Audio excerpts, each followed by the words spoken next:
Hey guys, welcome back to the channel. My name is Tosh Customs, and today I will be taking a look at Agent 002. This is an original custom designed by me, and he is the partner in crime to Agent 001, both of which are, special agents, maybe secret agents of some kind, protecting the corporate interests of Highland. So we'll be going over this guy today, breaking him down and talking about some of the design choices, because he is in a lot of ways very, very different from Agent 001. And so, yeah, just talking about the process. As always, we'll go over accessories first. So I'm going to pop this guy's head off and put him off to the side. So diving into it, I do have the hands, but I just put the hands off to the side because there was just too many and I wanted to keep everything sort of like in the center of the screen. So we'll take a look at the heads first. So his very first head, and the one he was wearing at the very beginning, just like the first agent, we are working with this skull face paint again, but I didn't want to make it the exact same style, and so I wanted to have some variance in there so that, here, I'll just bring Agent 001's head in. So you can see here's Agent 001. With the white face, the skull that runs all the way down the mouth. Yeah, and so for this guy, as you can see, there is some difference in the design. The lines are not nearly as sharp around the cheeks. The bottom of the chin and the jaw is not painted out. And so what I wanted this guy to be was much more of this faded kind of face paint versus this full face look. And so, he's just painted around the area he's trying to cover. And then another thing I did was I painted those pupils in there, and I painted them white and black. And this character, unlike Agent 001, he does have mechanical cybernetic implants. And so one of those, obviously, we can see that there are some ocular implants there. And so he doesn't have the same type of eyes that, you would see on a normal person, unlike Agent 001, who has, blue pupils in there.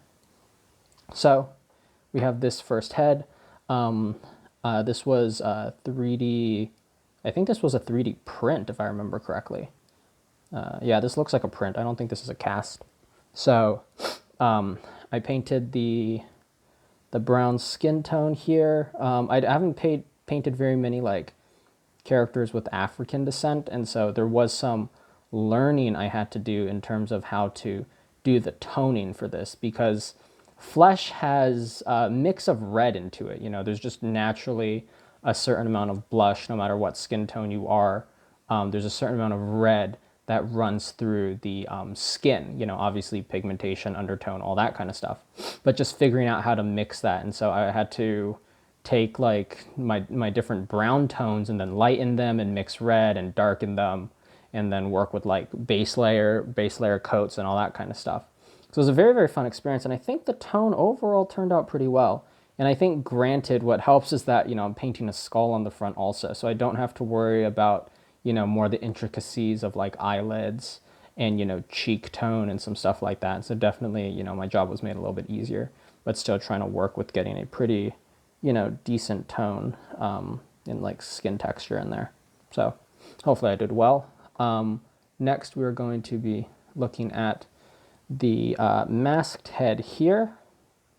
And similar, I should have brought the other helmets along, but similar to some of the other helmets, we're working with more of a skull motif, and so this one I worked with more this smiling skull look across the mouth here, and then I put some gray right around that jaw plate right there, and so you do get this kind of feeling that it is a skull, and we're looking at a jaw and some cheekbones, stuff like that. I did want to paint it black, just like the way the other helmets are, but obviously even this head is a little bit more colorful than the other ones. We're seeing a lot more gray. We have these gold highlights, these chrome silver highlights throughout, and these design colors, this color scheme here is something that follows throughout the whole figure. And while Agent 001 is supposed to be like that very, very cold, burp cough right there. Agent 001 is a very cold character. I wanted this agent to be a lot more dynamic, a lot more talkative, and to have, some of his personality of, being a little bit of a more bright, energetic character to show through some of the colors in his design. So obviously he definitely has a lot more flash and flare to him. So we have this head to do that. Also, this head was from Omega Doom. If you know him on Instagram, this was one of his Red Hood head sculpts. And so I painted it up, some gloss black inside like the little warning triangle there. Obviously some gloss through the eyes. I wanted, since this eye was painted white, I wanted to make it look like it glowed. So I put some white fade at the bottom and at the top there. So you can see that, as well as all of this got sculpted, and I sculpted also this little headset over the top with the antenna and the little mic running down. So did some nice modification to it. And if you remember this sort of wiring design, this is reminiscent of the Cyber Knight as well. And so it was cool to bring back some of that like more circuitry wiring aesthetic to the figure. And last but not least, we have this head.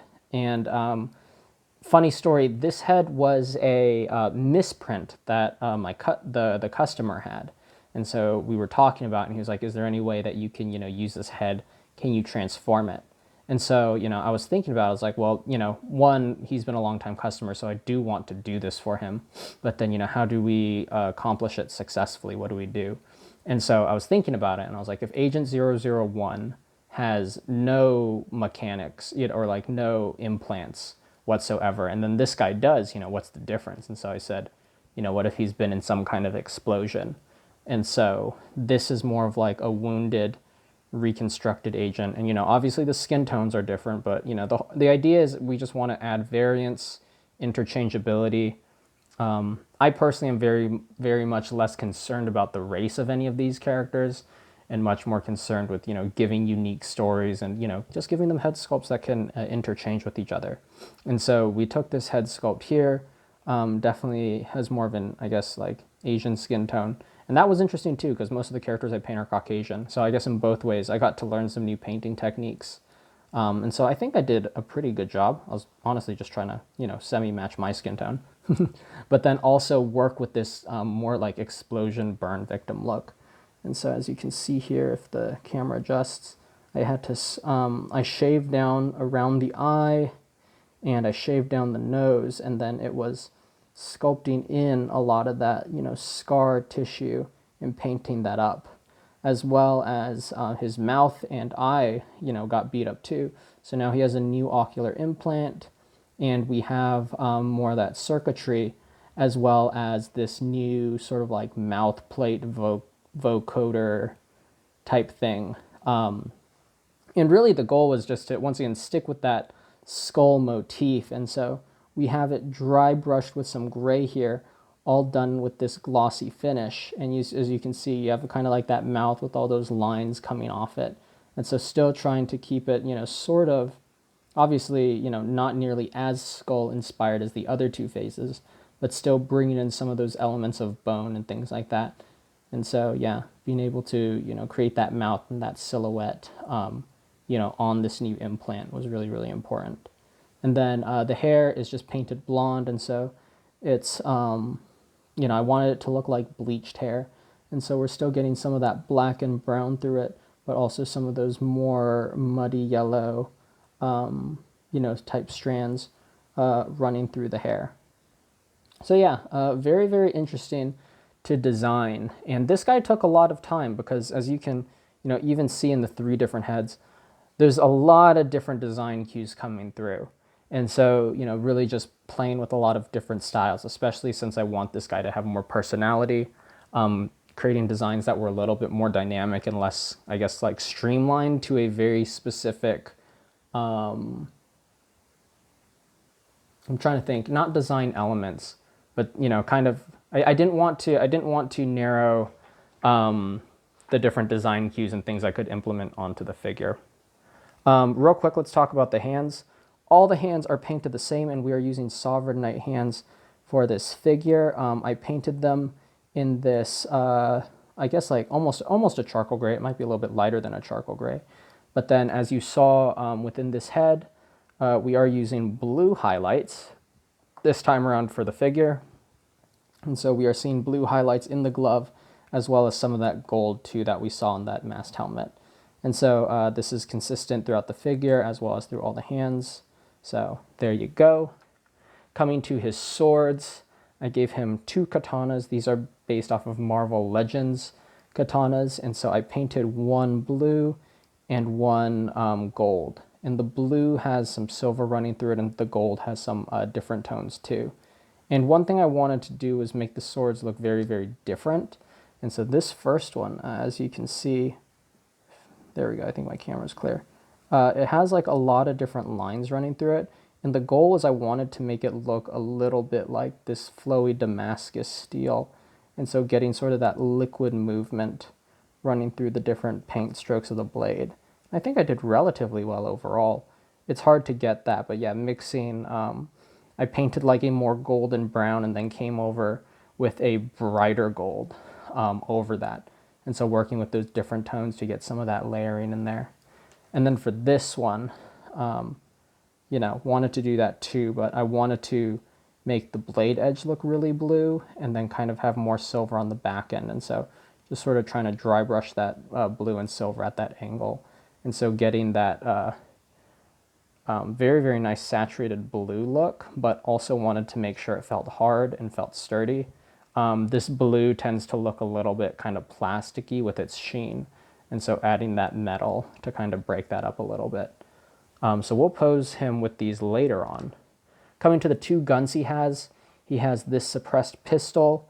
You know, you saw the gray earlier. We're still working with that gray color. We do have it's going to be hard to see just because of the lighting. Oh, there you go. We do have a red dot in that part of the pistol. But yeah, gray with then some gunmetal over it so that it fades that gray out a little bit, makes it look a little bit more worn, as well as some chrome silver.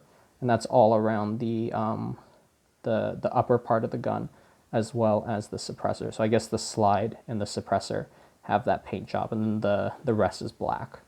So I guess this would be the receiver, maybe, or the lower part of the gun. I don't know what you'd call it. The other gun he has is this rifle. We wanted to make him a sniper. So while the Agent 001 plays more of a, you know, very clear-cut military role, a lot of guns, and a couple knives, this guy, we wanted to make him much more like an assassin. And our original concept was a cloaking assassin, and we'll talk a little bit more about that when we get into the design of the suit. And so, you know, that's why we decided we're going to do katanas, and then, you know, obviously a close-range sidearm, but then he's going to work with a rifle, so that he's going to be playing more at long range. And so once again, that gray with the gunmetal and the silver dry brushing, as well as some blue highlights in there. As you guys can see, we have blue running all through this, running to like this little generator piece. So you have that blue lining through both sides there. And I think that's really, really cool. And then, yeah, picking out the rest in more of like, you know, different areas and more of a matte black just to set it apart. So more of like mainframe, and then stuff that's not nearly as, you know, sort of, I guess, bolted down with this metal plate in. So yeah, very, very cool. And I really like this rifle. This is from a Titanfall 2 character, and I forget who, but I'm sure if you look up Titanfall 2 action figures, you'll be able to find the guy who has this rifle. And the reason why there's no scope is when he's in action, he has his eyepiece.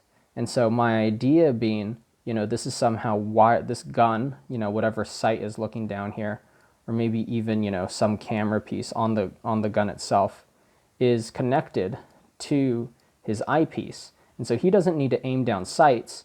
He can sit there and just point and use this eyepiece to locate itself. So he can focus in, and then he can line up for the way it needs to be. So I think that's a fun concept of being able to aim wirelessly, not actually having to look down sights or aim down sights. So we'll put on his helmet for the next segment of this review, and we'll be talking about the suit itself.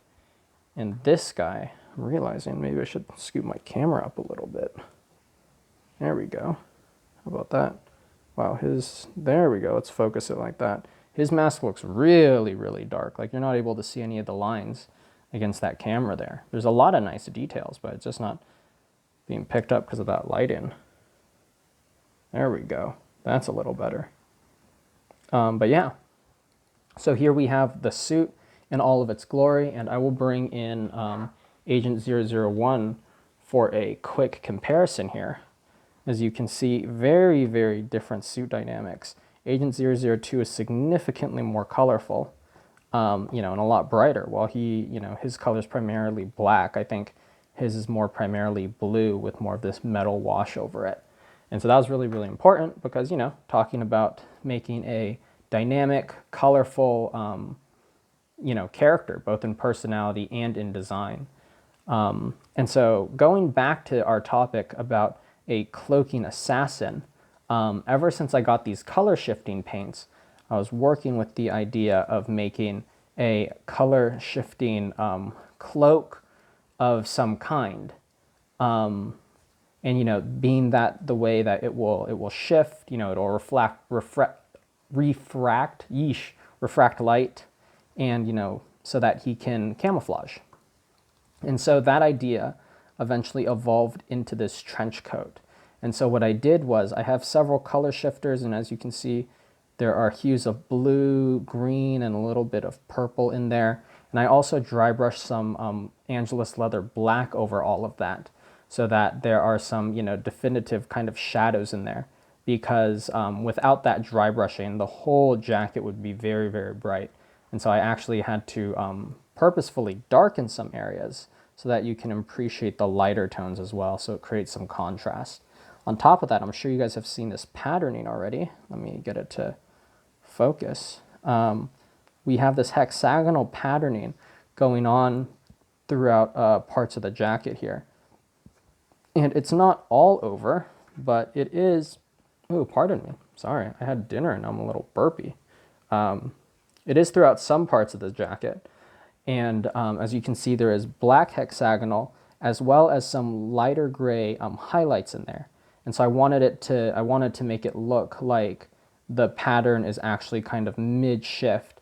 And so you're getting these gray lines among the black pattern, and then obviously the more predominant colors are more like set camo already. It's already shifted. And so you're seeing it, in progress, sort of moving throughout the trench coat. And so I think that's a really, really cool pattern. I had to create a custom little stamp. And so I actually put some sculpt down and cut it out into a hollow hexagon. And then I put a little toothpick to it. I basically glued a stick to it, and so that I could dip it in paint and then press it onto the jacket. And so that's how I was able to create that pattern across the coat. So very, very cool, very, very fun. I've never done color shifting on cloth before, and it turned out very nice. I'm super happy with it. And then as you can see, I did do some gray lining on the jacket as well, so that there was something breaking up these layers a little bit. If it were not for this these gray lines, a lot of some of these details would have gotten lost because there would be no color separation. And so those little gray lines go a long way. Coming to the actual body itself, though, it is based off the Mezco blade figure, but a lot of the parts have been replaced with Sovereign Knight parts. And so we've replaced the upper arms as well as the lower legs. So now we have Sovereign Knight gauntlets and Sovereign Knight boots. This is also off of the MDX, right? Yeah, Mezco exclusive blade figure. So he does not have the leather pants, he has the cloth ones. And so since he has the cloth ones, he also has this rubberized lining around part of the suit. And so I highlighted all that in that blue paint that we've been using to, show off the glowing function parts of the suit. And so he has that running through the legs, and I really like that because it creates some consistency throughout the figure, because we have blue in the eyepiece, in the head, we have blue running through the chest piece, that single line, just like Agent 001. So design aspect wise, we have the red and we have the blue. And then we also get some blue inside the belt. We have the blue run down the legs to run to the blue inside the leg guards, or like the shin guards or the boots themselves. And so that way we are getting this very cohesive color scheme, this very cohesive element running throughout the figure. This chest piece was, I think, once again modeled by Figure Gear 3D, but I bought it off of eBay. So there's, someone else who has a product license who's printing them. I cut off the side pieces that run around to the back plate, and instead I just super glued it onto the figure. And so he still keeps some bend. It can compress, as you can see. It compresses decently, and you can bend him back out, just like so. There's not really much flexibility on the ab for blade either way, especially since this version is wearing a vest normally, so it's not like I'm missing out on too much. And that way, by removing those extra straps that were coming around, it allows the jacket to sit a little bit tighter, because before having those bits looping around to connect the vest together was actually making this sit out really wide because of how it pushed up on the back side, because the back needs to be very, very flush to the figure. And so having this stick out, if I pull this back, it kind of pulls the whole jacket back a little bit. And so cutting those was really, really necessary in order to help the figure look a little bit, or help the coat look a little bit more form-fitting. Coming to the gauntlets and stuff, the big thing was figuring out color scheme. I originally had him a lot more blacked out, but then I ended up realizing that because the inside of the jacket is black, because the pants are black, painting this black would not look very good.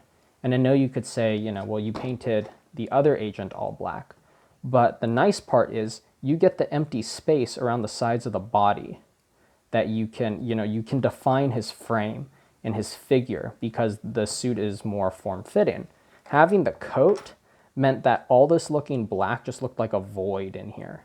And so I ended up painting it gray and then dry brushing it with silver. So you get that very, very nice, worn metallic look, and you're getting, obviously that gray undertone so that all the paint and color scheme stays consistent throughout the figure. Once I had painted that, I realized that gray and silver, makes up the, once again, silver aspect of the figure. So I can't do silver highlights on him anymore.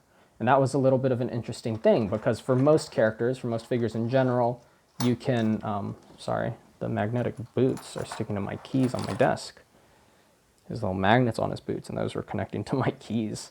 Oh, and I was trying to pull this guy up. But for most bolts and buckles and things, you can default to silver. And that's exactly what I did here. You have the silver, little silver tabs on the boots, silver in the gauntlets, silver on those little clips, silver bits on the shoulders, silver on these clips up here, silver on the knives, silver on these little buttons here. There's silver all over Agent 001. And that's because it's a great default metal color to go to.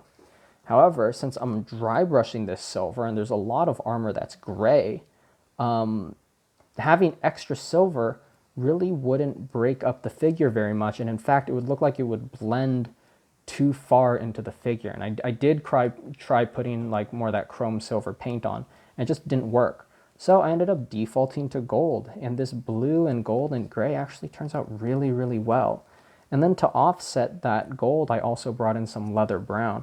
So you can see we do have some leather brown here on the holster, as well as some leather brown on the top straps of the vest. And while there's not much other leather brown in the figure, it is enough just to break up that black, because if these were black or gray, well, obviously it couldn't be gray because the gray would match with the armor. And if it was black, it would disappear into the figure, just like what we were talking about earlier with the back of this jacket. So using this leather brown plays off really well, both playing off the gold and both allowing us to, and also to allow us to actually see the holster versus it, fading into the overall design a little bit more. So I'm really, really happy with how this guy turned out. A lot of interesting choices that we had to make for this guy, and an interesting concept, because honestly, had you seen him,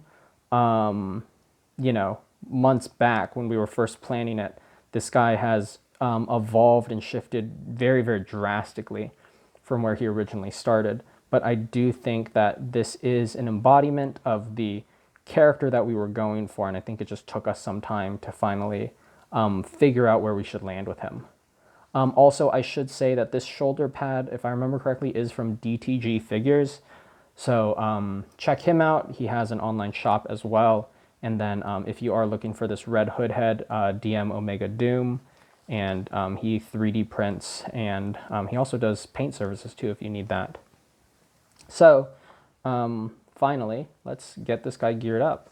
So I'm going to pull off some of these hands here. I will put his pistol into his holster. I'll have him hold a rifle, and I'll have him hold his a sword in the other hand, and then we can kind of close up the review here. I am more of a fan of the gold sword than I am the blue sword, but I will say real quick, having him dual wield both looks very, very cool. I really, really like this look, and I do love the two tones of the swords. I think if it was symmetrical, it would look boring. But I like the fact that he has two different colors, and, you know, maybe they somehow have two different abilities or something. Who knows? But let's put this rifle in his hand now. Squeeze it in like so. Oops, make it come around the gauntlet.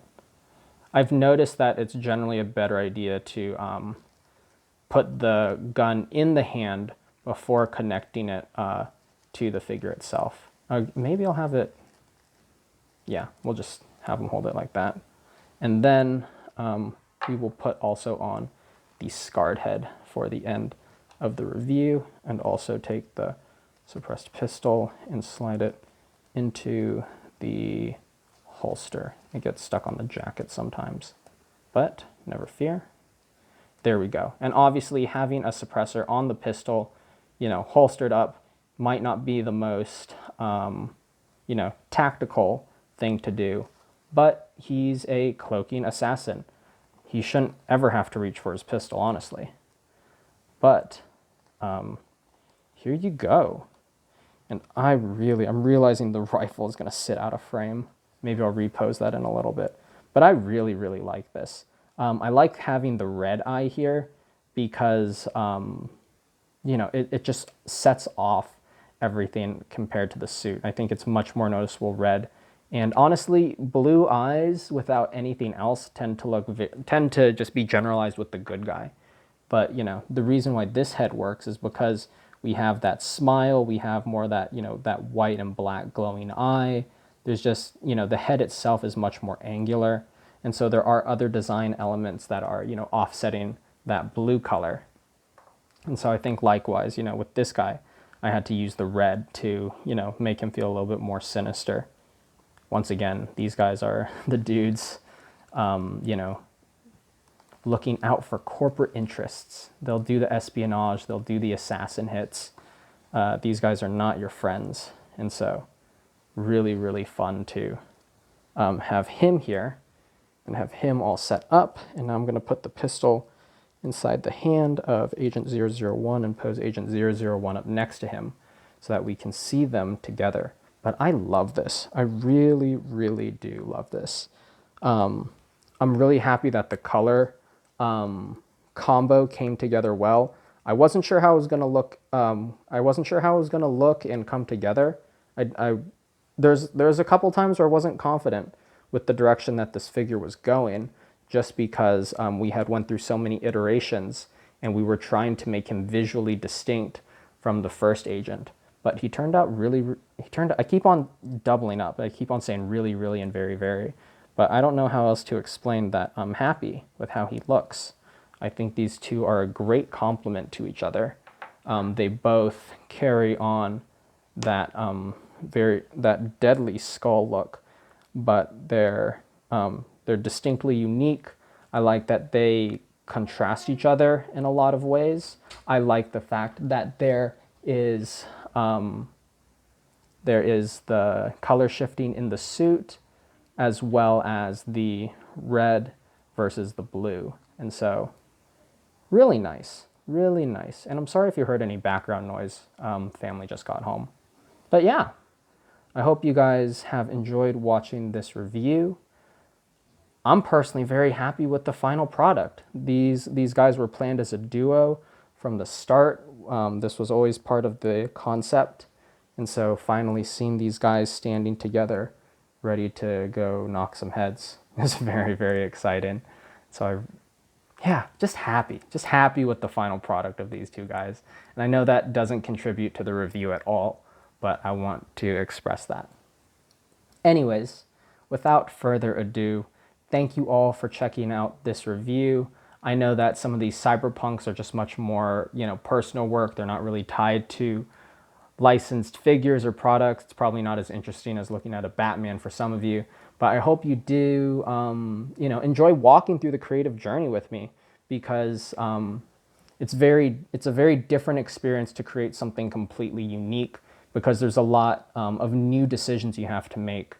Color scheme, what goes where. It's not nearly as formulaic because you have to design something completely yourself. A Batman or a Spider-Man or, any comic book character really has a, set design and, has a color scheme, has certain elements that you know that you need to incorporate to make that character identifiable. When you're starting from a blank slate, you have to make those decisions yourself. And so having to choose those highlighted colors, having to, ask the questions of what colors complement what, how to offset certain things, how to express the personality of a character within the clothing choices while still making them feel like they belong in the same vein with each other. Stuff like that. Very fun and interesting decisions to make, and I'm very happy once again with how these guys have turned out. So if you have enjoyed this video, if you want to support me, please like the video, please comment, anything interesting that you've learned or something like that. I always love getting feedback. Also, please subscribe if you feel so inclined. And if you want to see more than just my final pieces, because that's all I review here, if you want to see the work in progress, as well as find out when I'm taking commissions and things like that, please go check out my Instagram page. That's how I do most of my communication as well. If you have any further questions about any projects I've completed, DM me on Instagram. So my username is Tosh_customs. I have my name down in the description below, as well as if you want a direct link, it is in the About section of my channel page. So please go check those out. And yeah, thank you all for watching, and maybe to a degree hearing me ramble. And with that, I hope you all have a wonderful day, and I will catch you later. Take care.